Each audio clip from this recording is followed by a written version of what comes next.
There might be one more gift left under the tree. 17 points in the fourth. A great screen by Draymond. And Curry nails it.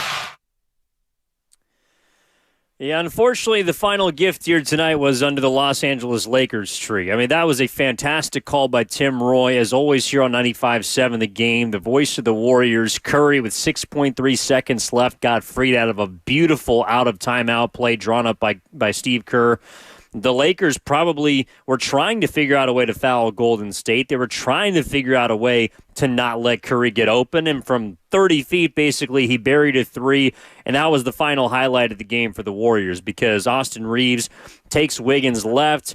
Kuminga doesn't help. Reeves gets to the rack and lays it in with 1 second left. Curry had a last-second heave, but it was all but over after that. Warriors lose to the Los Angeles Lakers 115-113, and this is Warriors wrap-up here on 95.7 The Game. I want to open things up immediately at 888-957-9570. Evan Giddings with you here at Chase Center. I was in the building tonight to witness one of the better finishes to a game that I have seen on Christmas Day, really any day. And when Curry and LeBron get together, there is nothing but fireworks. But unfortunately, the last two times I believe that these teams have played now, and Curry has met with LeBron, it has not resulted in fireworks that are happy for the Warriors. In fact, it was almost anticlimactic. So because it's Christmas Day at Chase Center, just to take you inside of the arena for a second, that was one of the most electric final minutes and atmospheres that I've been at in a Warriors game, bar none, just because of what Curry was doing. Now, after the Warriors lose, they drop snow confetti down, and it was like, is this really the time? I mean, and nobody was, I get it's a Christmas celebration, it's a holiday, and it's supposed to generally be good vibes, especially when Curry's scoring 38 points. He had, I believe it was 12 or 13 points in the final 3 minutes of that game. He was electric. He was the show. He was the showman on a night where LeBron James was also playing and played extremely well for the Lakers. And the confetti comes down, the snow gets dropped, and I had nothing except just palms in my head because I could not believe the way that they fought back into that game after looking largely dead for the majority of the second half. The Warriors were down 109-102 with a minute and 22 left after Curry dished to Jonathan Kuminga for a dunk. And with the minute 20, again, they had to play basically perfect basketball.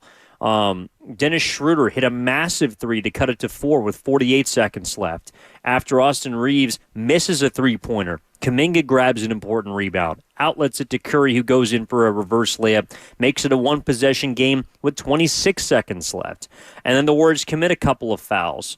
Christie steps to the line, makes 2 for the Lakers, and then that's where Curry, again, the Warriors had to get a 3 in that situation with 15 seconds left. And they take a little bit of time trying to get it to Steph. Ball goes out of bounds. And then Kerr draws up a beautiful out-of-bounds play with Curry wide open all by himself for 30 feet. Makes it 111-110. And, I mean, actually, no, I apologize. That was the 3 before. They get it to Curry in the corner. He kind of half-cocks it and uses a hesitation to get the shot over LeBron, puts it in his eye, and that makes it a 1-point game. Then the Lakers get a couple of free throws before then the deep 3 with 6 seconds left. I mean, Steph Curry basically did all he did all he could tonight. And it's unfortunate that he has been the topic of conversation, not just for the Warriors, but what feels like for the NBA in the Western Conference, and just how this guy continues to be one of the league's best, if not the best, entertainer. And with everyone, I think, kind of wondering, first and foremost, what this day was going to be in sports, because it's the first Christmas in which the NFL, the Chiefs and the Steelers played this morning, the Ravens and the Texans in the afternoon, both games relative duds. What would that mean for the NBA? And LeBron put it perfectly after the game on the telecast, saying, this is our day. And I think that the reason why it is the NBA's day is yes, it is due to LeBron. It is due to the matchup with the Warriors. But when he manages to pull a rabbit out of his hat the way that Curry did. And I realize the Warriors lost the game. There is no greater entertainment in the NBA than Steph Curry. Even at age 36, going on 37, come March, when he has it going, he is mesmerizing. It's mystifying, and it's magnificent. And that, I think, is why a lot of fans feel like it was such a gut punch, at least the ones that I kind of was one I talked to on the way out, and then the rest of the crowd, just it's almost like they had their heads down. And it was like much of the team, the Warriors walking off the court, because that was a game that, again, the Lakers largely outplayed the Warriors the entire game. And we can get into the reasons why. Again, at 888-957-9570. If we have any calls, would love to take them. Already stuff coming in on the Comcast Business text line. And we'll be happy to get you in the conversation here on Warriors Wrap-Up on 95.7 The Game with Evan Giddings. But the Lakers outplayed the Warriors for the majority of this game, even with Anthony Davis out for the majority of the contest as well. He left to go to the locker room, I think, with 6 minutes and 40 seconds left in the first quarter. So they were without their second-best player, and they still found a way to get rid of the Warriors. But Curry just willed them to the finish line, and he had no one to help him. You know, that's the kind of game where the Steph needs help crowd is absolutely as loud as ever. But he had, one running mate. The Warriors just have not been able to piece together, again, a complete performance. And tonight, it was Steph, and it was Wiggins, and it was really nobody else. Jonathan Kuminga played his worst game in quite some time. I know he ended up with 14 points, but if you watched the game, you'd know that he did not have a very good game, and not even on that last possession. I thought Wiggins played his ass off tonight, 5 offensive rebounds, 21 points. I know he missed or kind of let Reeves go by him on the stretch. I don't know if it was because he was thinking that Kuminga was there to help him from the weak side, who was matched up and lost track, basically glued to Hachimura, who was out of bounds. I don't know if it was because he thought that Reeves was eventually going to try and go right. Wiggins is a good on-ball defender and was hounding LeBron James for a large part of his 35 minutes. I thought Trace Jackson-Davis was really good, particularly in the first half of this game, and especially matched up against AD. That's someone that gives you hope when AD was even in the game, that the Warriors don't have to rely on Draymond to just go at every single solid post player that the Lakers either have or other teams potentially as well. But Curry played well. Wiggins played his ass off. I thought TJD gave them some added boost. Kuminga did not play well tonight after he played, I thought, very well on Monday against Indiana. Draymond Green, I also did not think had a great game, really up until the end. He had I know that the box score is going to show the 4 blocks, 6 assists, and 10 rebounds, but he had a key turnover down the stretch there, went 1 of 5 from three-point range, largely a non-threat offensively, and I didn't think it played particularly well in the first half. Dennis Schroeder, finally at least was able to help the Warriors offensively. He hit the timely 3 down the stretch, but 3 of 10 as a whole, didn't make a single 2 tonight.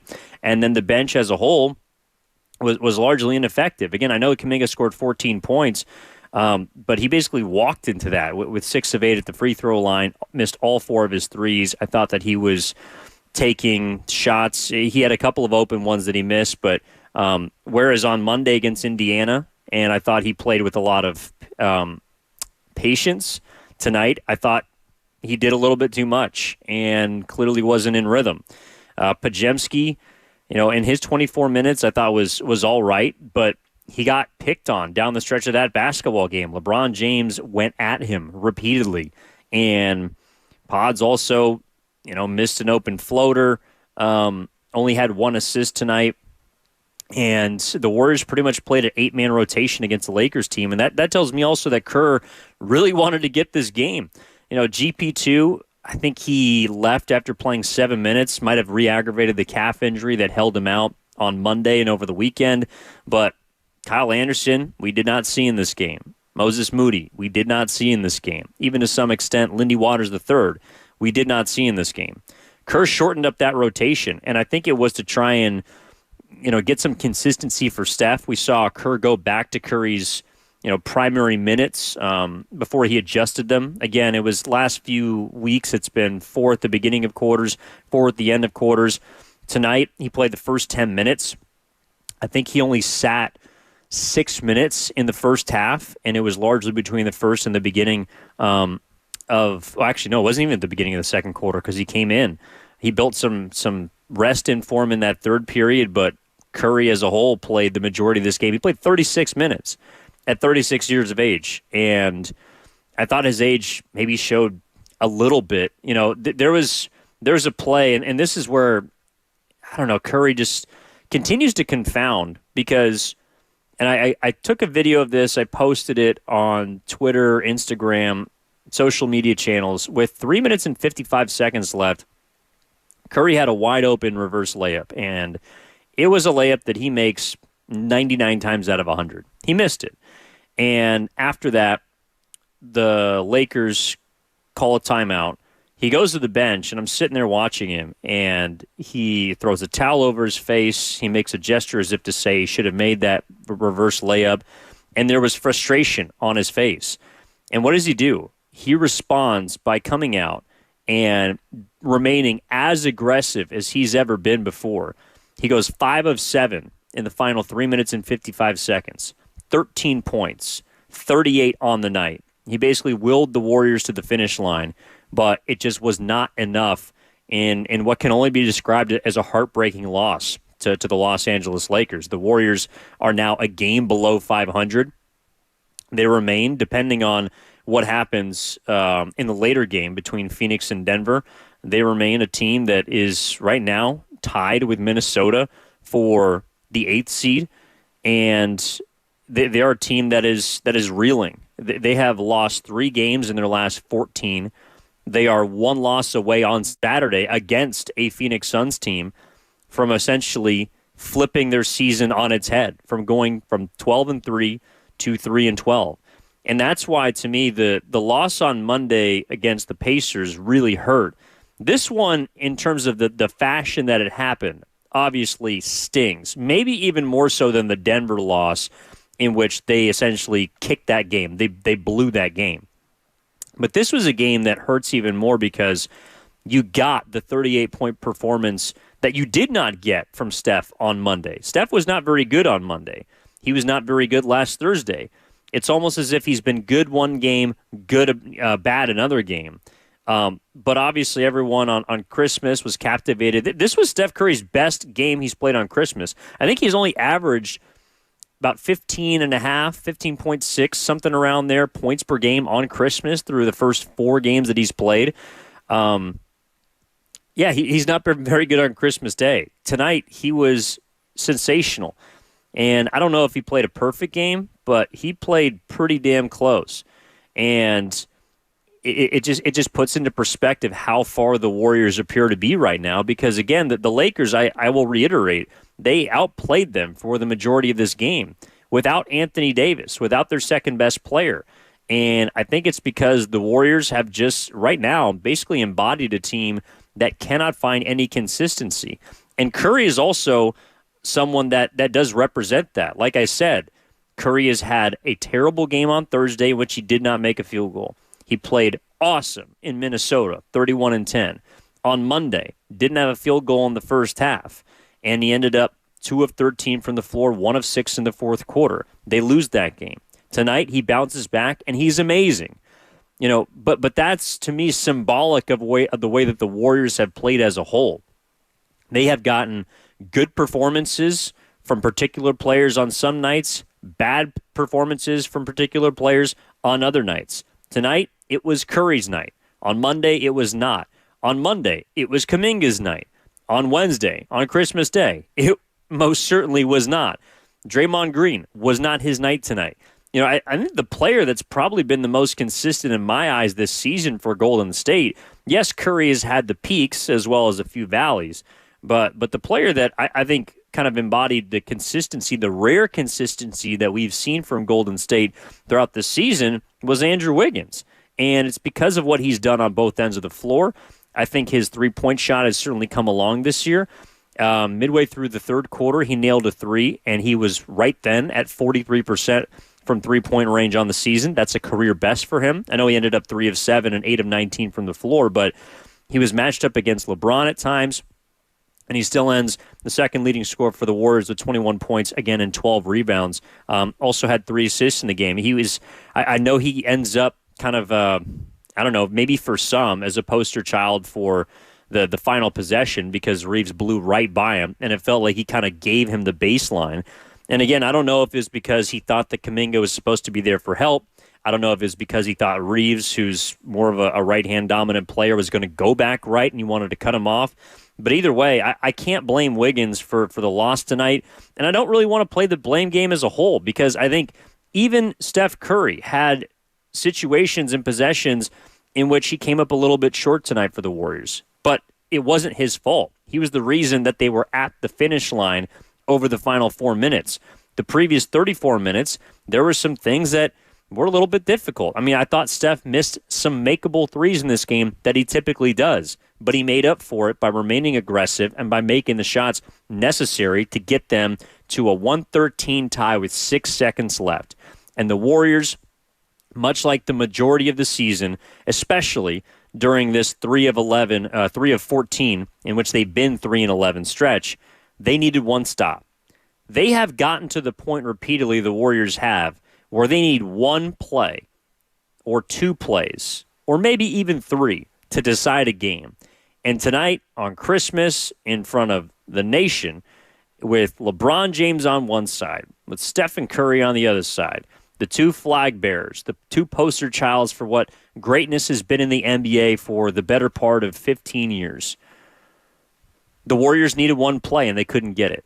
And that's been emblematic of their season. I think it's been representative of the last really 2.5 years for them since they've won the championship. And it just sends us back into this place of sports PTSD where Curry had everything going for him in the final 4 minutes. He responds after missing a makeable layup by drilling 5 of 7, by scoring 13 points, by leading the Warriors with 38. And as a whole, they have got to figure this out. And I don't know if there's a quick fix. I don't know if there's one fix, because, again, it's been one player or another stepping up or stepping down on a given night. And that is when you find yourself losing 11 games in 14. That's when you find yourself not being able to close out basketball games, or when you finally push back in a basketball game after being down by 7 points with less than 2 minutes left, getting to a place where you could force overtime, not having that last effort. That's been what the Warriors have turned into right now at 15-14. As they approach 500, they approach mediocrity, and they approach being an average basketball team, which is what it felt like we saw for the majority of last season. So, it sucks. It's brutal. It was a very, very difficult loss. I would argue the most difficult loss of their season with the way that they fell. Again, 115-113. The Golden State Warriors lose to the Los Angeles Lakers here on Christmas Day. Evan Giddings with you on 95.7 The Game. If we have any callers, would love to get you on at 888-957-9570 from the Comcast Business Text line, from the 510. Even though Anthony Davis, inexcusable, the loss. From the 707, please get rid of Kuminga. We are keeping him because he can do a flashy dunk, but can't rotate on the final play of the game. From the 510, everyone talks about playing 0-0 more. That's Kuminga. Let's face it, he's not that good, takes bad shots, and he's not aware of the situation at hand. There's no need to trade 0-0 because the Warriors will not receive equal value back. This is going to be another lost season. That's from Niner J. Yeah, I can't necessarily fault people for feeling the way that they feel, because after you lose that kind of game, it is just brutal. And I hope everyone also had a fantastic Christmas morning. Happy holidays, by the way. I was hanging out with my family earlier. I had a great Christmas morning, and I'm not going to let the Warriors spoil it. I'm just not. I know it was a really hard loss, and again, the toughest loss of the season. Well, let's just try and figure this thing out together. So Cam, who, by the way, is our fantastic Warriors Network coordinator, he was doing more stuff behind the scenes than people realize. Did a fantastic job today, as he always does for us. Cam, if we could go to Don in San Francisco, wants to talk about what the Warriors need. Let's do that right now. Don, you're on Warriors Wrap-Up. What's going on? Hey, Merry Christmas. Back at you. Merry Christmas. Who do the Warriors need to trade for to be a competitive team? Is it Jimmy Butler? Who is it? Oh, Dawn, what's under the Christmas tree? The Warriors need a present. All right. Well, in order to solve everything that we've seen the last 14 games, I'm gonna be honest. I feel like the Warriors need a Christmas miracle. Jimmy Butler is a player that I really like, but I understand that in order to get him, you're going to have to give up something that is probably going to make you worse. For example, Andrew Wiggins. Or I threw this out yesterday, and I got some pushback, which is understandable.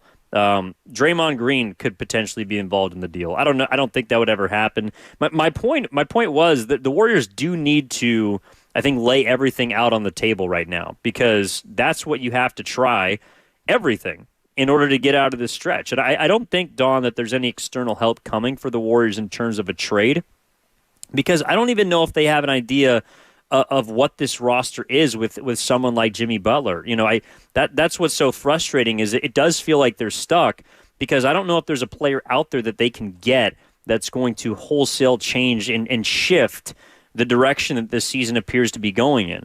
You know, Dennis Schroeder, again, he was better tonight, but through his first 4 games, they're 1-3. Like, there's clearly an adjustment period that he's had, and that the Warriors have not been able to survive, even though he was brought in to, you know, essentially replace Melton and help them.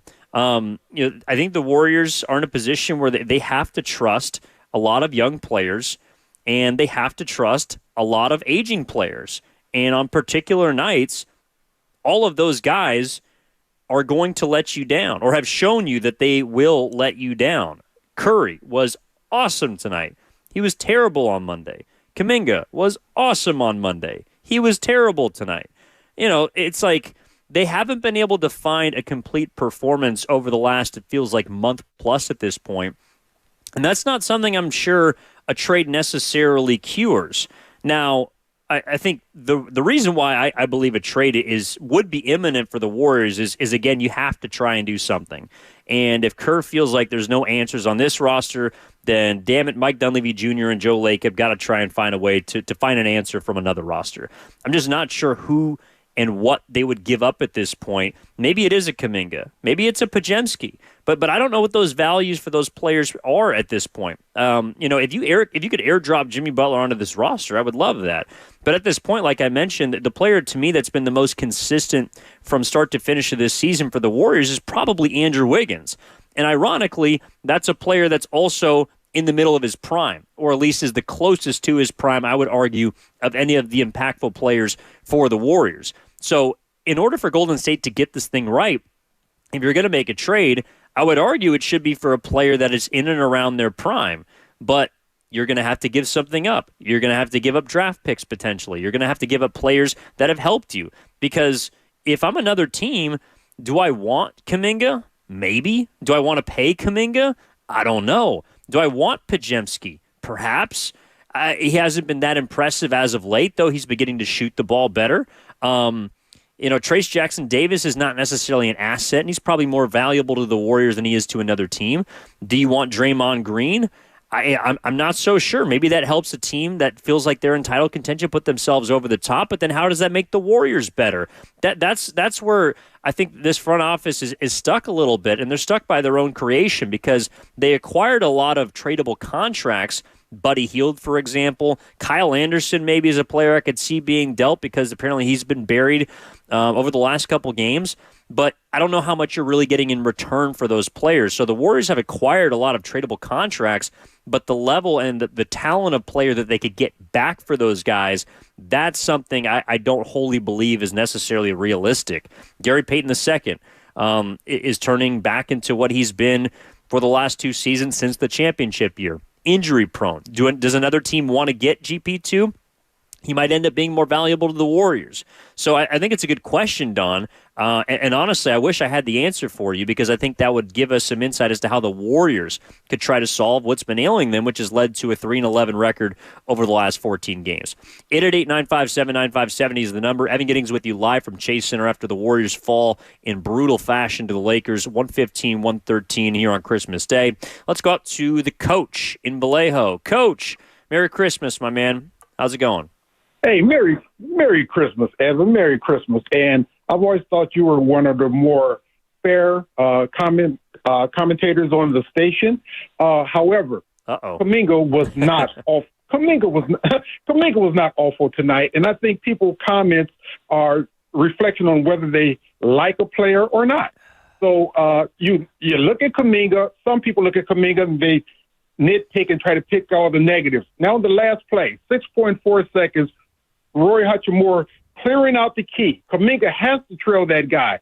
There's no way for him to turn around, so it'd be an easy dunk, pass and dunk for Roy Hachimura. So if Wiggins can't play 6 seconds worth of defense, that's not Kuminga's fault. Now, also, Kuminga, 6 for 8 on free throw line. We would take that out of Kuminga every day of the week for the rest of his career if he made 6 of 8 free throws. So, again, I think Kuminga did well, and he was the best defensive player on LeBron when he played. However, Podziemski, supposedly high IQ, that's all I hear of Podziemski, he gets a technical foul, free throw, okay? They lose by 1 point. Podziemski, 25 minutes, can't make a layup. A 3-foot shot, he shoots a 2, okay? He gets 3 or 4 chances to make a three-pointer. He makes one, but 25 minutes is way too much for Brandon Podziemski because he can't stop anyone on defense. Moses Moody should have gotten most of those minutes. Again, though, I think comments are whether you like a player or not.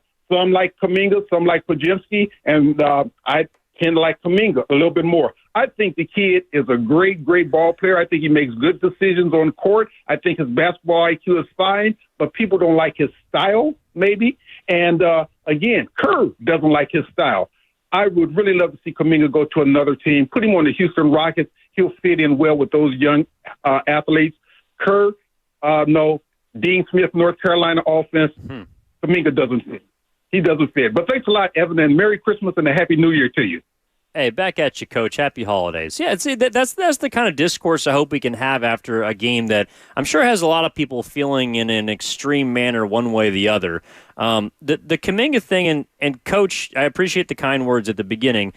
I do like Jonathan Kuminga. I might be higher on him than a lot of people, but yes, you're right. Podziemski cost them with a technical free throw. I hate to break it to you. Kuminga going to the foul line with a minute 49 and splitting free throws, that's also a difference in the game. And yes, 6 of 8 is not statistically terrible when you're shooting 60% from the line, but it's at the moment in which you got to have it.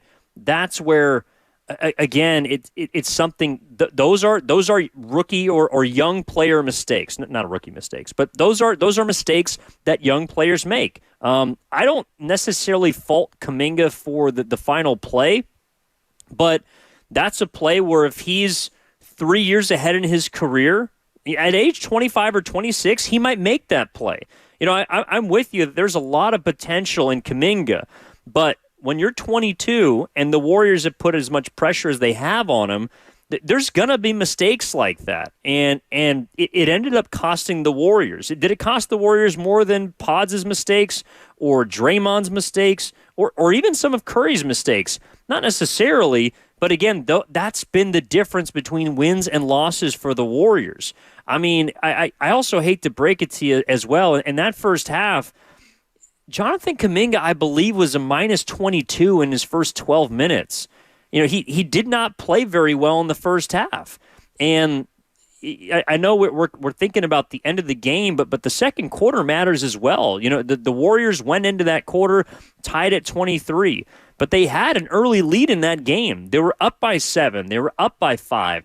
And then a 16-2 run over the course of, I believe it was 3 or 4 minutes by the Lakers heading into the half. That went from the Warriors being up by 6, basically to the Lakers having close to a 5 or 6 point lead. It flipped the momentum of the game, and unfortunately, Kuminga was a big reason why that happened. Again, I think he played great on Monday. I think he probably should have played more on Monday, but here tonight, he was one of the players that cost the Warriors, and I think we have to be honest about that. Just like I talked about on Monday, I thought Curry cost the Warriors against the Pacers. But tonight, he was sensational, and that's where the Warriors have been unable, I think, again, because they have a lot of youth and inexperience combined with aging superstardom, that is going to breed, when you're reliant on both most nights, that's going to breed a lot of inconsistency. And that's why the Warriors have been so close and yet so far. Whereas if you look at the point differential across these 11 losses in 14 games, it's not substantial. Outside of Memphis, they have not really been blown out by any opponent. But it doesn't matter because you lost the game. And that's why I think we also heard afterwards from Trace Jackson-Davis that the Warriors, before this game, had a players-only meeting in which Steph Curry spoke to everyone. And effectively, the message was, this season it can go one way or another, and we got to figure this thing out. And I hate to break it to people, but that's not how you want to start after a players-only meeting in which Curry, who was great tonight, delivered a message about the direction of this season, and it continues to move in the wrong direction. If this season can go one way or another, it didn't start off on the right foot from the point where the Warriors are 15-13 to now they're a game below 500. 888-957-9570 is the number. Let's talk to Eric in Millbrae. Eric, what's going on? Happy holidays. Merry Christmas. What's up, man? Yeah, just so tough, man. Warriors, unfortunately, not getting our breaks they did early in the season when everybody was playing out of their minds. Yeah. Right now, these games have been razor thin, and unfortunately for them, they're coming up on the short end of these last 15-plus games. It's been disastrous. Outside of Curry, and he's been hit or miss. Buddy Hield, unfortunately, not getting the same type of production. We know the inconsistencies with Kuminga, as you just mentioned. Draymond still getting the defensive end, but offensively, we know how limited he is. Trace Jackson-Davis, yeah, same with him. So when you've got a team that's, filled with young guys and inconsistent guys, these are the results you're going to get. And when they're not playing at their peak like they were to the start of the season, unfortunately, you're going to get games like tonight. Lakers were trying their best to hand them this game. And being at the game, it looked like some Curry magic was going to happen to pull it off there at the end, but it wasn't meant to be. And it's just painful right now to watch, man, because they're in a lot of these games. But as we know, the great teams find ways to pull these out. And right now, the Warriors are not on that level. So I'm just hoping, man, they can find something, get this turned around. Lineup changes. Kerr is hopefully trying to find something. I know nothing's working at this point in time, but Dub Nation is hoping he can find something. And I want to get your opinion, short of making a move. I don't know how this changes unless some of these guys we're talking about, like Yield, start playing like they previously did. Everybody's talking about Jimmy Butler. Pass on him. I don't want a 35-year-old max guy. There's a reason why Miami's not going to re-sign him. I'm looking at a guy like the Pelicans. I want Brandon Ingram, to me, would be the perfect fit. Forget Zion. He's going to eat himself out of the league. To me, Brandon Ingram, when you look at his skill set, he can play off the ball. He's a great wing. He can score. He's a walking bucket. He's basically not as great as KD, but I think he gives you that type of production, and he's still relatively prime. I'm wondering what it would take. I think they would gladly give up Kuminga, but I don't know what New Orleans would get because they're in a fire sale right now. Like they're going to rebuild. Do you think it's realistic they can fit him in, and how do you think a guy like Ingram would fit? Because I think he takes them to a top 4 seed, and he's a walking bucket. He can take the scoring pressure off Curry because he can give you 30 a night without even really needing the ball because he can play off the ball perfectly. I'll take your thoughts on that, and hopefully on this homestand they can get it turned around, man, because right now it's looking dim. Thanks. Thank you, Eric. Yeah, and again, we're talking after the Warriors lose to the Lakers on Christmas Day, 115-113. This is Warriors wrap-up with Evan Giddings. It's a good question, Eric. Someone like Brandon Ingram, again, it's whether it's Ingram, whether it's Butler, what's another name? Vucevic. Every player out there is a little bit flawed, much like the Warriors roster. And for example, let's just take Ingram in a vacuum. Ingram, I think, makes around $35 to $40 million. You're going to have to give up one of your higher salary players in that trade. And to me, that's either Andrew Wiggins or Draymond Green. And if you substitute one of those two players for Brandon Ingram, I think it keeps you at around the same level, and in some ways it might make you better. In other ways, it might make you worse. And that's why there's not really a move out there in my mind for a superstar caliber player. What I think the Warriors are trying to figure out is whether or not Kerr has the ability to shuffle this roster or if the Warriors need to shuffle this roster for him. And I think it involves more role players than superstar players, contrary to the popular belief in which Shams Charania of ESPN, I think earlier today before the Warriors played the Lakers, was saying that they're still on the hunt for a superstar. They're still on the hunt for a player alongside Curry. Unless that player is waiting in the shadows, I don't know who it is. I don't think Jimmy Butler's that player. I don't think that Paul George was that player earlier this year. Maybe he still is. I know Philadelphia beat the Celtics tonight, but Paul George is 4 for 15 and 0 for 7. He was a minus 16 in that game. He was not the reason why they won. So I don't think Paul George is a superstar that fits nicely alongside Steph. I'm not sure Brandon Ingram does. I think Andrew Wiggins is a player that this year has demonstrated that he's put the last 2 seasons behind him. And again, there was a great article written by Marcus Thompson and John Krasinski of The Athletic about what Wiggins went through behind the scenes with his dad's ailment over the past 2 years. And while I do think that Wiggins, leaving for 25 games, not playing well last year, certainly was a big reason why the Warriors were not very good. And last season missed the playoffs entirely. He's clearly put that behind him so far through this season, through 30 games. And I would argue he's been their most consistent player. So while I've been difficult on Wiggins, he absolutely deserves credit. And the Warriors tonight got a consistent Andrew Wiggins on both ends outside of one defensive possession. And again, there's an argument that another player, Kuminga, should have been the one that bailed Wiggins out. So I mean, these are the games that we're going to play, the blame games or the excuses games that you always do after a loss and really after a long string of losses. I mentioned this on Monday. The Warriors had their first opportunity in a month to win back-to-back games. They could not do it. It was their first opportunity to put up 110 points in back-to-back games. They could not do it. And here tonight, they also did not do it. I expected a big game from Steph just because he typically bounces back, but that's also part of the issue is I'm not sure that Curry on Saturday against Phoenix is going to be the same player that he was tonight against the Lakers. And that impacts the hierarchy of things because Kuminga, who is not the same player he was tonight as he was on Monday against the Pacers, might have to be just as deferential as he was tonight, not getting the same type of performance from the leading star in Curry. So the Warriors have a lot of different questions at this point, and on a given night, I'm not sure who's going to provide the answers. So trading for a superstar player, again, in a vacuum might be great because you get more talent in it, but I don't know how many answers it truly solves if you're sending out the only players that are giving you some of those solutions. And in my mind, that has been Andrew Wiggins. So I want to take one more call if we can, Cam, before we hit a break here on Warriors Wrap-Up on 95.7 The Game, live from Chase Center. Warriors a 2-point defeat after an Austin Reeves 1-second layup puts them in the loss column. 888-957-9570 is the number. Let's go to one of my favorite cities. Let's go out to Berkeley. Talk to Mark. Mark, Merry Christmas, my man. What's going on? Merry Christmas. I took some time off.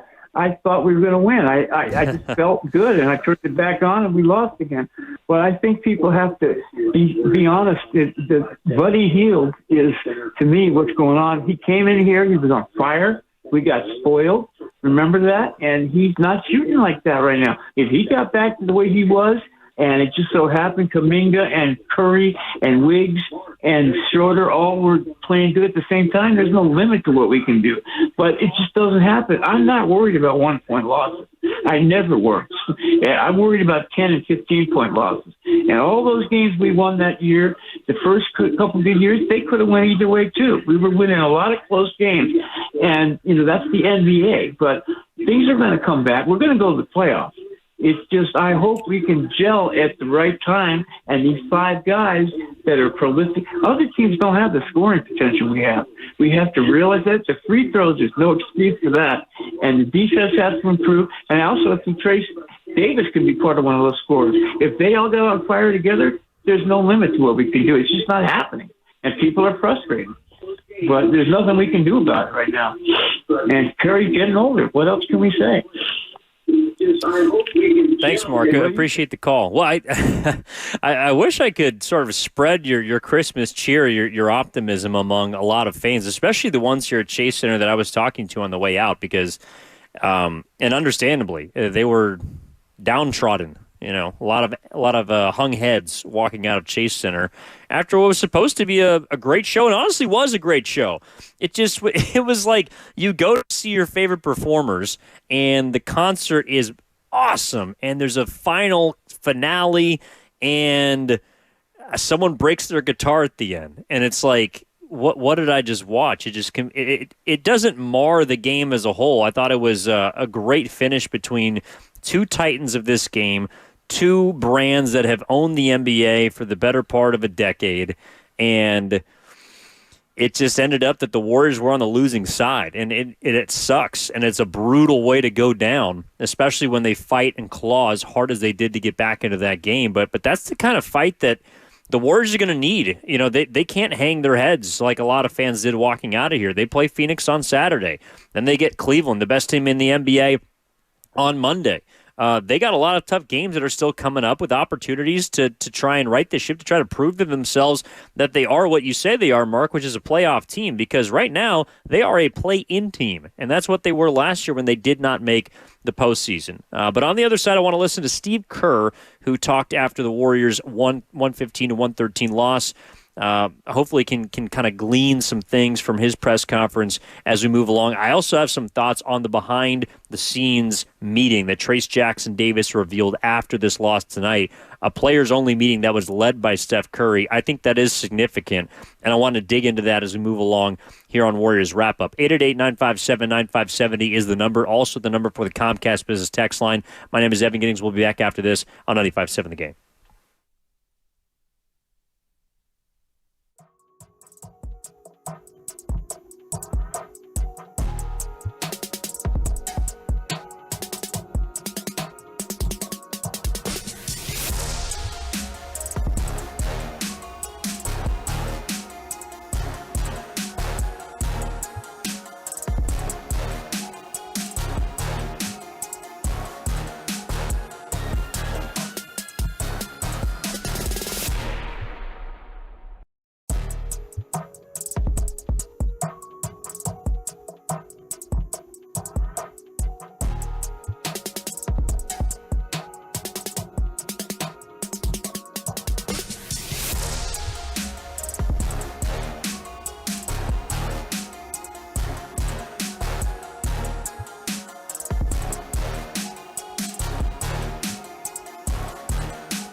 slam. What a beauty by Curry. Wow. That was something. This is a certified Hood Classic. Now back to Warriors Wrap Up on 95.7 The Game. Cam, you're killing me. Cam, you're killing me. That was Tim Roy on the final call. Tim Roy, real Hood classic on 95.7 The Game. Oh, that was incredible. I do love that beat, though. My name is Evan Giddings. You're listening to Warriors Wrap Up after the Warriors fall to the Lakers. And, just brutal fashion, honestly. 115-113. They're down 7 with about a minute and 20 seconds left. They managed to claw their way back to even at 113 all. Curry drills a 31-foot shot off a beautiful timeout play setup. And unfortunately, Austin Reeves goes by Wiggins. Kuminga doesn't help. He lays it in with 1 second left, and the Warriors have now lost 11 games in their last 14. And they're staring at a good Phoenix team on Saturday with Cleveland looming. You know, this thing is not going to solve itself. And so we're trying to do it together here on Christmas Day. A happy holidays to all. I know that the game was not one that maybe was as fun as, unwrapping presents on Christmas morning. I wish there was a superstar player that was under the tree for the Golden State Warriors, but it does not appear to be one on the horizon, at least in my estimation. I could be wrong. I hope I'm wrong. But the Warriors are trying to figure this thing out as they fall to 15-14. They lose to the Lakers again by 2 points. All right, it's now time to listen to Steve Kerr, who spoke after the game. And the head coach of the Warriors has a lot of things he's got to answer for. Not just his rotations, but where the Warriors are, where they're going, and how they can figure this thing out. Let's take a listen. Steve, obviously a tough ending, but how would you describe Steph's performance tonight? He was sublime. I mean, just those last 2 shots to bring us back to a tie. One in the corner was just an insane shot, and Steph was brilliant. What happened on the Austin Reeves layup there at the end? He made a great play. I thought we handled the initial part of the play well. They were trying to get the ball to LeBron at the top, and we took away that option, and then Austin made a great play. How much did things change on both ends of the floor when Davis went out? Yeah, it changed considerably. Obviously, it became a 5-out game. With their perimeter shooting. Rui Hachimura becomes the center, and he's popping out for threes. So it changes things, but we have to be able to adjust to that on the fly, and you change your defensive coverages, and we felt like we should have been able to do a better job defensively tonight. I didn't think they ever really felt us. They had 9 turnovers for the game. We have prided ourselves on being a feisty, defensive-minded team. We're among the top few teams in the league in deflections.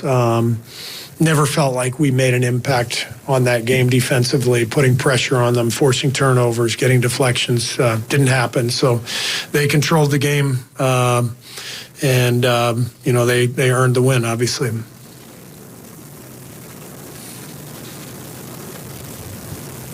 How do you get more out of your second unit?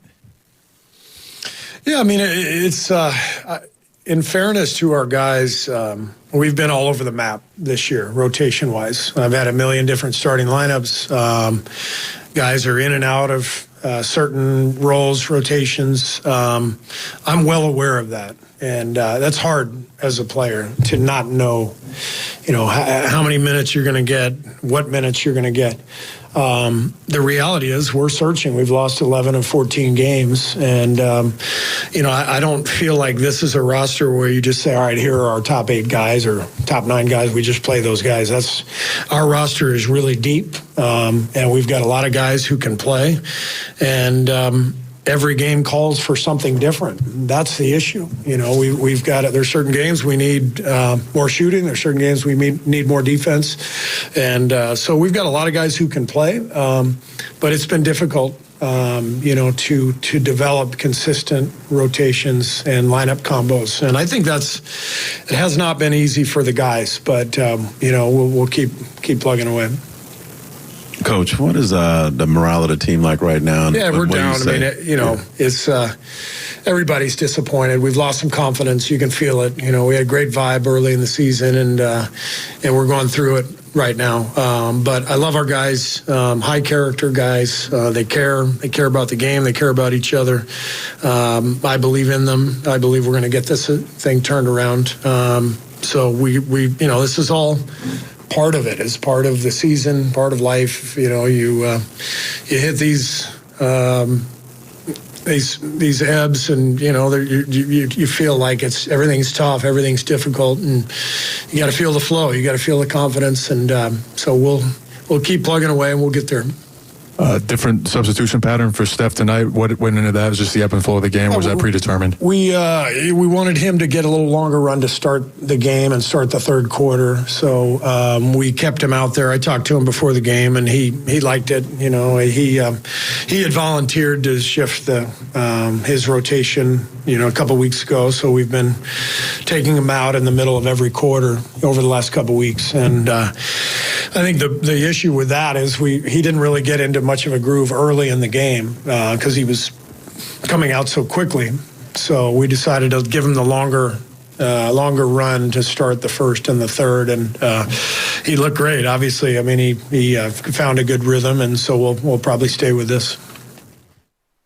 Well, that's Steve Kerr again talking after a 2-point loss, and as much as I would like to sit here and not overreact, it's hard to not overreact, not just to this one game, but again to what he's talking about. You can hear the struggle in his voice. You can hear him looking for words. You can see him on the bench looking for answers.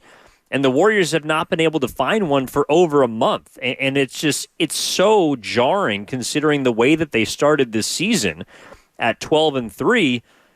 Kerr said it. They're 3-11 over the last 14 games. And yes, they've played some better opponents. And yes, they've dealt with some injuries. And yes, they've dealt with some growing pains. But when you lose 3 of 14 games, it's because you're not a very good basketball team. And it's just crazy to think that this team that looked like a very good basketball team has been flipped almost entirely on its head. They're a loss away on Saturday from being a 500 team, and that's kind of a stark reality. When I hear Kerr talking after the game, and after watching that basketball game again, I was live here at Chase Center, got a chance and have over the last couple weeks to really been able to lock in more on this team. Come out to Chase Center, talk to Kerr pregame about the relationship he has between Curry and LeBron, and he's thinking about the past and all the greatness hopefully that they still have ahead. But the reality is this: the Warriors roster to me is a problem, and it's a problem that is, I guess, kind of shown through Kerr and his roster or rotation decisions. You heard the question about the second unit, how can you get it going? And on Monday, the second unit was going. Over the weekend, the second unit was going. On Thursday last week, it wasn't going. Tonight, it wasn't going. And he's trying to figure out the best combinations because there aren't clear answers as to what the best combinations are. The way I read it is this: the Warriors are either too old or too young. They're too inexperienced or too fatigued. Kerr is either too rigid or some nights he's too trusting. This team, I think, needs to make a move, and not maybe for a superstar player, but just to bring in some sort of fresh blood, because right now it is clearly not working. And I also think that Steph Curry, though he was awesome tonight, has been symbolic of that roller coaster ride this season. Whereas last Thursday, he was terrible. Saturday, he was sensational. Monday, he didn't have it. Tonight, he was unbelievable. They don't have a top 8. Kerr told you that after this loss. And the fact that they don't know who their best 8 guys is, until they do, there's going to be more nights like tonight. There's going to be more brutal losses. There's going to be more blown leads. There's going to be some wins mixed in there, but more often than not, if you don't know who your best players are and other teams do, that's an advantage that they have because you're more mistake prone. Kerr, I think through that press conference, to me, he's begging for this front office to provide him with guys that can help make up a top 8. And If that means moving a younger player, so be it. Maybe that means moving an older player. I'm not sure. To me, everything needs to be on the table. And it's not just because Curry was awesome tonight and proved that he's still got it and he's not washed and all the rest. Curry put up 38. On Monday, he only scored one basket in the fourth quarter. He's going to have his off nights like everybody else. But to me, on Christmas Eve of all days, on Christmas Day of all day, pardon me, it's harder to get any lower than this, I think. And I think that's what you heard from Kerr at the podium. Steph, to me, leading a players' meeting before this game, we heard that from Trace Jackson Davis, is a sign that, again, the Warriors are fearful that they do not have answers to the questions that we, the media, are repeatedly asking them about. Is Steph being defended differently? Is Kuminga going to be given more runway? Is the second unit going to find some consistency? Are the starters going to close on certain nights?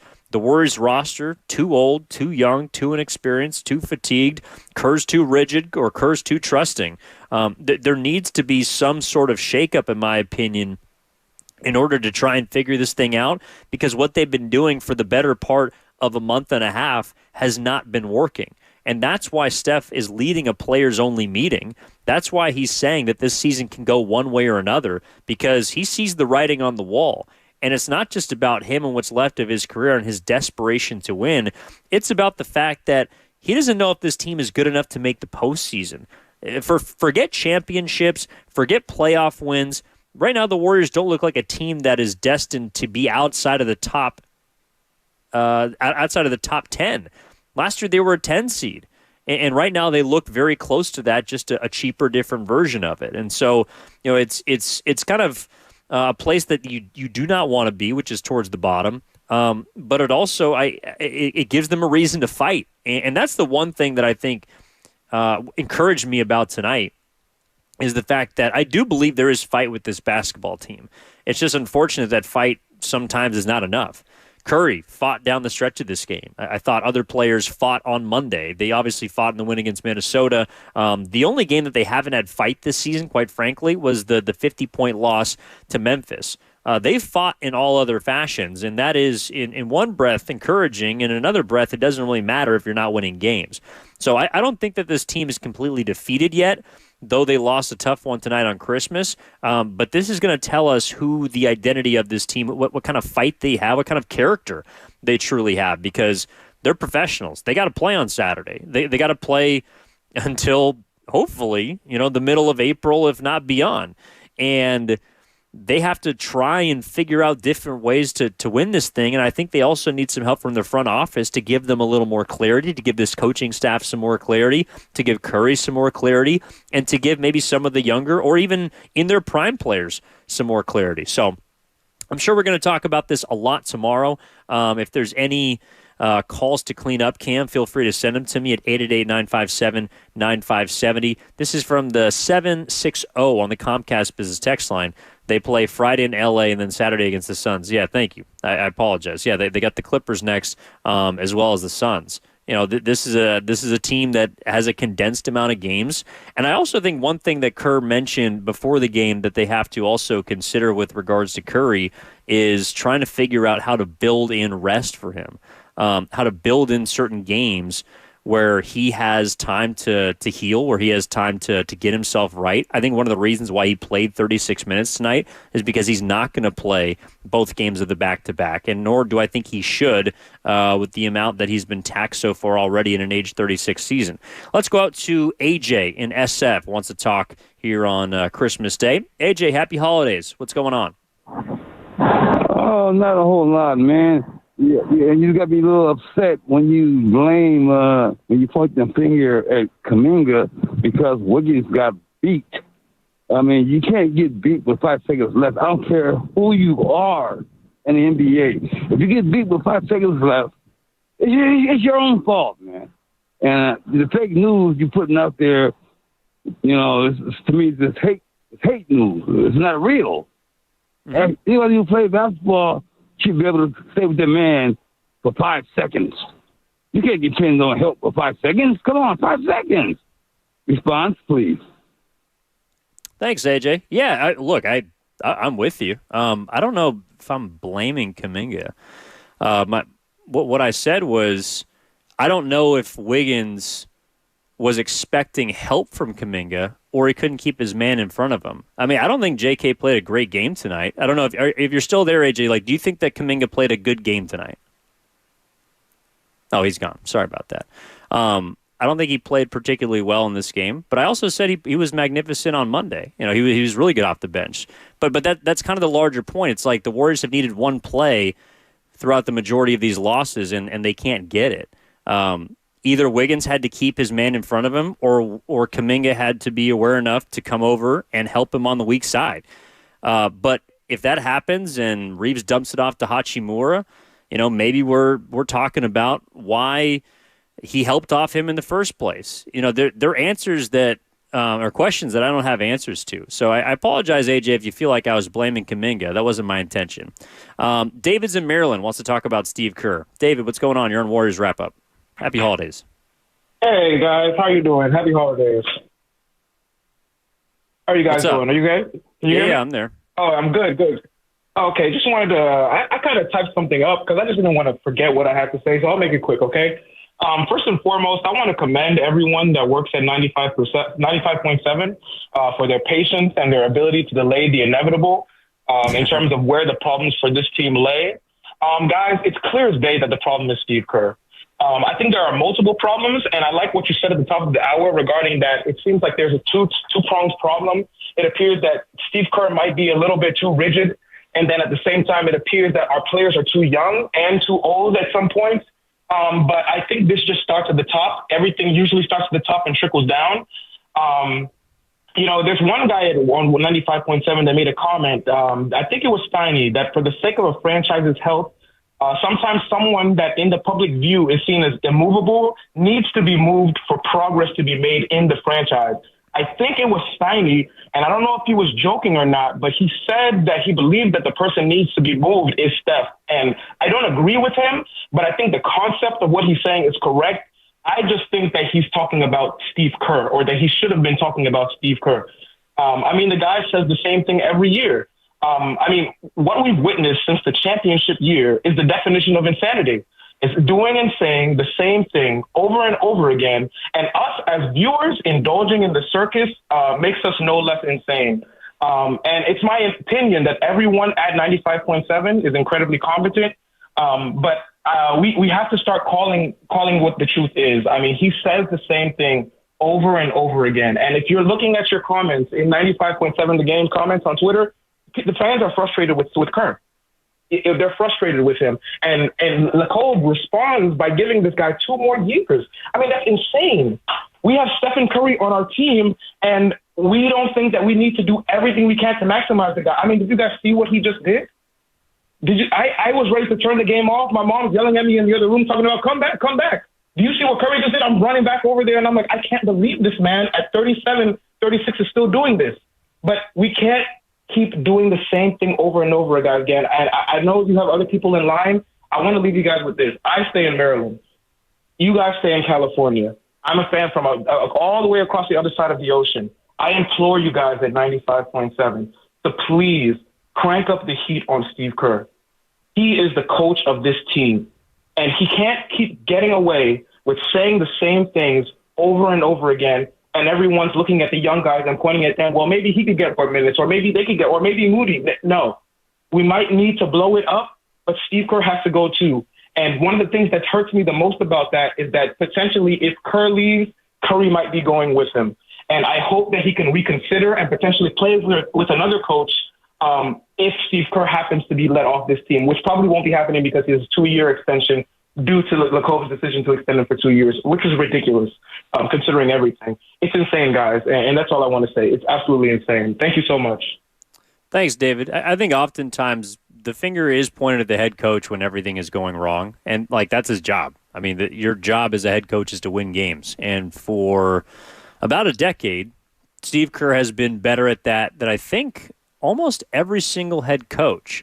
But the last couple of years, that's not been the case, especially last season and this season. They missed the playoffs last year. Right now, they are, I think, tied for the 8th seed. at 15 and 14. Yeah, they're tied for the 8th seed. I guess technically they're the tiebreaker. Neither here nor there. As far as cranking up the heat on Kerr, I hear it, but I don't know what that necessarily accomplishes. I mean, you could crank up heat on any player. Like, if you really want me to be honest, David, Curry was awesome tonight. He was captivating. He was mesmerizing. Did you watch the game on Monday? He went 2 for 13 and 1 of 6 in the fourth quarter. On Saturday, he was incredible against Minnesota. He had 31 and 10. Was a big reason why they beat a Timberwolves team that shellacked for the better part of the Dallas game today. Did you see Thursday when Curry didn't make a field goal for the first time in his career? Like, cranking up the heat on particular individuals, to me, doesn't necessarily solve the problem. Why you hear the same message from Kerr is because I think he's coming to the realization that the roster that he got this summer is not as good as he thought it was.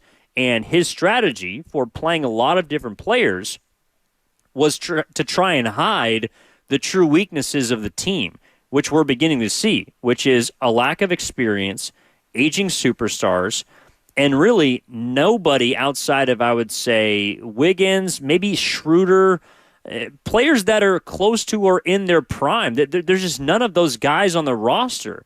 And when you're matched up against teams, the Los Angeles Lakers tonight, to me, are a team that's not going to go very far in the postseason. But the Warriors, yes, they had a chance to win the game.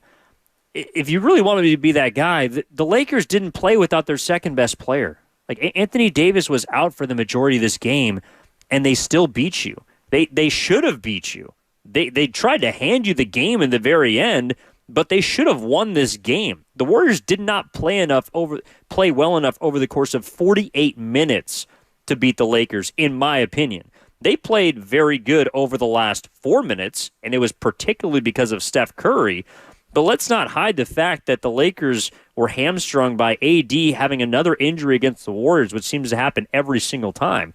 And that's also a Lakers team that I don't think is going to go very far in the postseason. I could be wrong, but I think a team that the Warriors, and I appreciate the Comcast Business text line correcting me, on Friday, the team in the Los Angeles Clippers, I think, have more action than the Lakers, and have been a tougher matchup for the Warriors this season, obviously, because even when they're playing good, they haven't been able to beat the Clippers.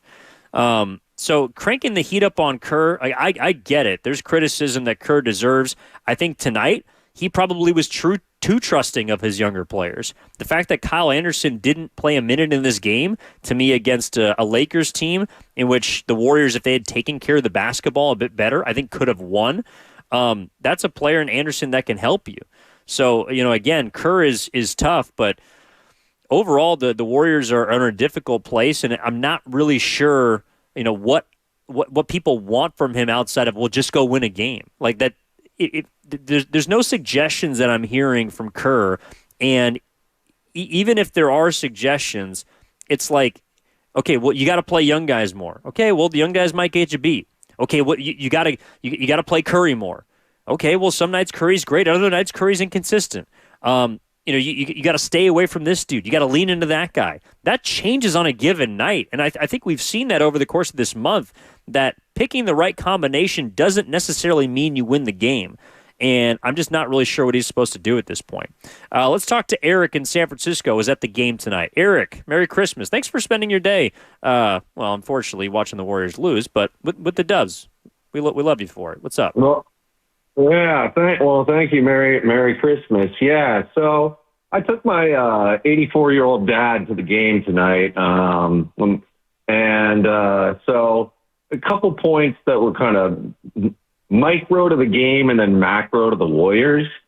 So for the just kind of what speaks to the last couple of years, my dad's all pumped because, they tie the game back with 6.2 seconds. And he goes to me, why aren't you so pumped? And I go, just watch. Oh. And I said, I thought LeBron was going to get fouled. That's what I told him what was going to happen. But I knew that was going to happen because we just have not been able to do anything in those situations for, 2-3 seasons now. And in terms of whether it was Wiggins or Kuminga's fault on that last play, I would say it was both. They were because I was sitting directly under the basket, about 10 rows back for it. And Wiggins was out of position, which gave Reeves the initial first step to get by. And then Kuminga was guarding an out-of-bounds Rui Hachimura. So he didn't rotate over in time. So I'd say it's both their faults. Yeah. But I think this game is reflective of like a bigger question that I don't know, and I'd be interested to hear your thoughts on. But I go, the Warriors can only make one trade, right? Like I mean, just given the asset composition of the team. Yeah. And if you're telling me Jimmy Butler is probably the best asset that's going to be on the market, because we know there's no way Steve Kerr would ever trade for Brandon Ingram after coaching him on the World Cup team. I mean, I'd rather give money to Kuminga than give a $200 million max to a 35-year-old Jimmy Butler who hasn't played more than 60 games in a bunch of years. And I just don't think, as much as it sucks to say, we have too many one-way players. Like, you either put it in a lineup that's got offense and we get killed on defense, or we've got a lineup of defense that just can't score. And so, I mean, I don't want to say punt on the year, but I kind of would like to see, an evaluation of just exactly if is Pod's a keeper? What do we do with Moody in the offseason? What do we do with Kuminga? Because I just don't, maybe you disagree, but I just don't think flushing 2 or 3 first-round picks plus whatever young assets we have on a Jimmy Butler-type player is going to do anything other than maybe we're competitive in a first-round series. Maybe we even make the second round, but I don't see it past anything but that. So that's kind of my takes from tonight's game. And, my dad was bummed. I told him, don't worry. I've seen this on repeat a bunch of times, so I've gotten used to it. Yeah. No, I'm with you. Yeah, Eric, I'm sorry. I'm sorry you had to break the news to your dad before the final play. Hopefully it didn't break his 84-year-old soul. I was looking for a different ending too. Yeah, I think, look, a lot of great points. I'm largely with you, E. I don't think that spending a ton of first-round capital for a player that doesn't change the trajectory of your season drastically, that doesn't do it for me. But I'll say this. I do think the Warriors have to make a choice with Kuminga, and even to a larger extent or a smaller extent, Podziemski, because either you have to try and, I think, lean into them and have mistakes, maybe like tonight, like at the very end of the game, whether you believed it was Wiggins' fault, Kuminga's fault, probably a little bit of both. That's going to happen when you have young players on the floor. There's going to be miscommunications. There's going to be off nights. There's going to be inconsistency. And I think they either have to choose whether they want to empower their younger players and maybe be bad or maybe figure out what they have in them, or they have to trade them for, I think, probably players that are more rotation players. And as long as it doesn't involve draft capital, I think that's understandable to me because, the Warriors, I think, are in a position. They're coming to a crossroads, and I think the crossroads is representative by the players only meeting that they had before this game tonight. And to lose the game in the fashion they did, I think showed fight, but it also showed that they're still not where they need to be. And it was frustrating to watch, but all they can do is try and forge on. And I just wonder when is enough for the front office. That's kind of my bigger question. I don't think it includes first-round picks. It might not include young players. I also don't know why older players aren't off the table as well to try and figure this thing out. And that's to me, pretty much everybody but Steph Curry. If you're talking about Andrew Wiggins being in trades, I also think Draymond Green needs to be involved in trade talks. And if you can't get anything for him or you don't want to give up on him, I get it. But to me, everything needs to be on the table at this point because you're 3-11 in your last 14 games. All right, let's wrap this thing up and sneak Tracy in Oakland in if we can, Cam. I know we've been hanging on for a while, and I appreciate you, Tracy. What's going on? Merry Christmas. I appreciate 95.7. Hello, can you hear me? Yeah. What's up, T? Oh, okay. Yeah, sorry, I heard a beep. Yeah, so a couple of things about the Warriors and the season so far. They started off really hot, which was great. I try to watch every game as much as I can. But what I'm seeing is, and I'm an old head, okay? So what I'm seeing is like days given off for players. There was one stretch where they had 4 days off and then they gave Steph Curry the night off. I was like, I don't understand that. Like why is he getting that? He should be well rested. Anybody coming off of 3-4 days off of a last game, they should not get the day off. That's one thing. Like, I don't understand that. Back in the day, Michael Jordan, those guys, tried to play all 82 games, and they were synonymous for that. They tried to play every game. They wanted to be there. They wanted to play. That's one thing. So Steve Kerr, managing minutes and rotations and days off for players like that, I don't agree with some of the things that he does. I'm just kind of piggybacking off the guy that was talking from Maryland. Yeah. But I've been saying for a while, like the last couple of seasons as well, like Steve Kerr he needs to go. Like the things that you're seeing, for one, he doesn't fight for the team. He doesn't challenge when you need to challenge. Like I see calls where they're like, you need to challenge that, and he won't challenge it. So it's like so frustrating to see him do this. Fight for your team, get a tech for your teams every now and then. Show that passion that you have for your team. Yeah, and I think they'll play better for you. That's the thing that I understand. You know what I mean? They'll play better for you. They'll play their hardest for you. But the minutes and the games off management is another thing. Another thing I would like to say though too is they are the worst free throwing team in the league right now. I would have these guys all day at one practice all day just shooting free throws. We're not doing nothing else but free throws all day. You know what I mean? Yeah. What's Wiggins' percentage, like 76% or something like that? He's a shooter. His percentage should be way higher than that at free throws. Kuminga needs to work on his free throws. We know Draymond is Draymond. Draymond can shoot when he wants to. But, these guys, Buddy Hill missing free throws. Like, even Steph Curry missed a couple of free throws, important ones. Thanks, Terry. I got you. I think what we're talking about just speaks to the overall frustration level with this basketball team right now, and being the worst free throw percentage team in the league. Yeah, I would love to just ask guys to come in for a couple hours and practice free throws and snap your finger and they're better. I don't think that's the way it works in the pros. That's who the Warriors are. They're a bad free throw shooting team. They are a bad free throw shooting team.